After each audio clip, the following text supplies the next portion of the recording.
Good morning, everyone. So today I Astha on board from Mastro, the studio of English language. आज मैं यहाँ पे हूँ आपको रीडिंग कॉम्प्रिहेंशन के बारे में टिप्स एंड ट्रिक्स देने में कि आप कैसे अपने एग्जाम के सेक्शन ए को रीडिंग को कॉम्प्रिहेंड अनसीन पैसेज जिसको हम कह देते हैं उसको इजीली आप कैसे सॉल्व कर सकते हो।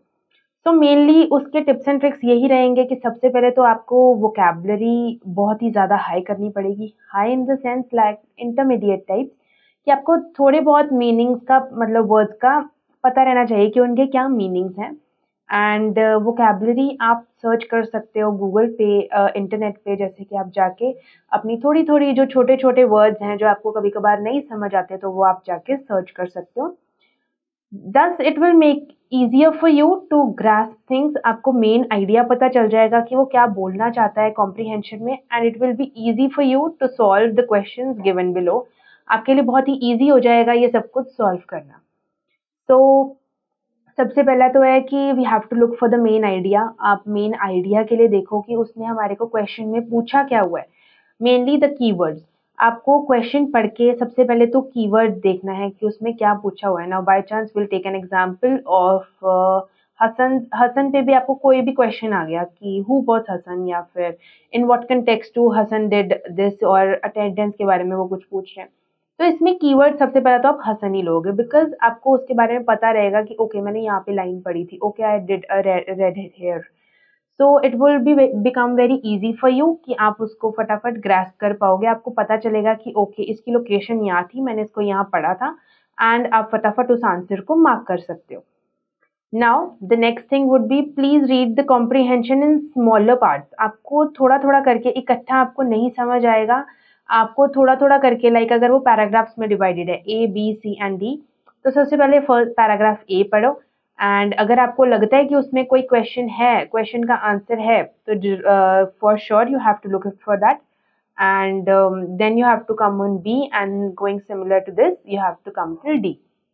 And it is the most scoring part because सबसे ज़्यादा numbers carry करता है। You have two comprehensions which carry, you have one comprehension actually which carries 10 questions and 1 mark each, which means 10 marks of the comprehension contains। And you do not have choice in doing this, मतलब आपको करने ही पड़ेंगे सारे questions, इसमें कोई choice नहीं होती। First passage include करता है MCQs and short answer type questions.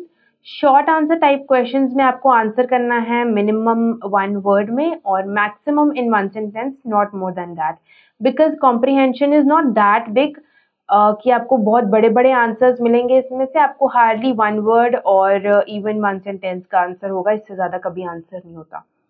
And sometimes एक और चीज़ मुझे याद आई है कि क्वेश्चन में आपको समटाइम्स वो पूछ लेते हैं कि इस वर्ड का मीनिंग बताओ, और पैराग्राफ बी में ये वर्ड का यूज हुआ है, so please tell the meaning of this word.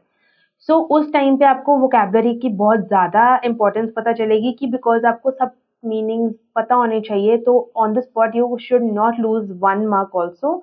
वो 1 मार्क भी बहुत उस टाइम पे इम्पोर्टेंट होता है, तो आपको सब कुछ उसके बारे में पता रहना चाहिए।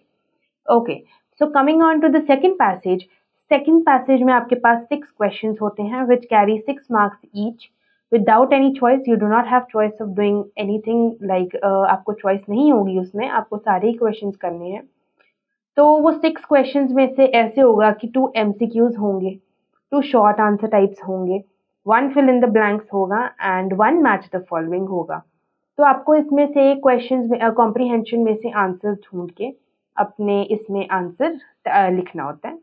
And the comprehension is the most easiest part, because ये सबसे पहला पार्ट होता है, सेक्शन ए में होता है, और ये सबसे ज़्यादा ईजी होता है आपके लिए सॉल्व करना। सो ये 16 मार्क्स ये कैरी करते हैं, और आपके लिए बहुत ज़्यादा ईजी हो जाएंगे 16 मार्क्स गेन करना, बिकॉज समटाइम्स यू नो आपको कोई क्वेश्चन लिटरेचर का नहीं आता होता, बाई चांस आपको कभी कभार कोई क्वेश्चन भूल गया, उसका आइडिया भूल गया, तो ये क्वेश्चंस कवर अप कर देते हैं उन चीज़ों को, तो ही आपको कॉम्प्रिहेंशन दिए जाते हैं। तो it is basically for covering up, 16 marks बहुत ज़्यादा मैटर करते हैं, और आपको ज़रूर इन पे ध्यान देना चाहिए। एंड ये टिप्स एंड ट्रिक्स थी आज की, अगर आप इन पे ज़रूर ध्यान देंगे तो it would be very easy for you to grasp all the things and आप सारी चीज़ें इजीली सॉल्व कर लोगे. So all the best to you guys. Please solve your paper very good and you'll score good marks in your paper.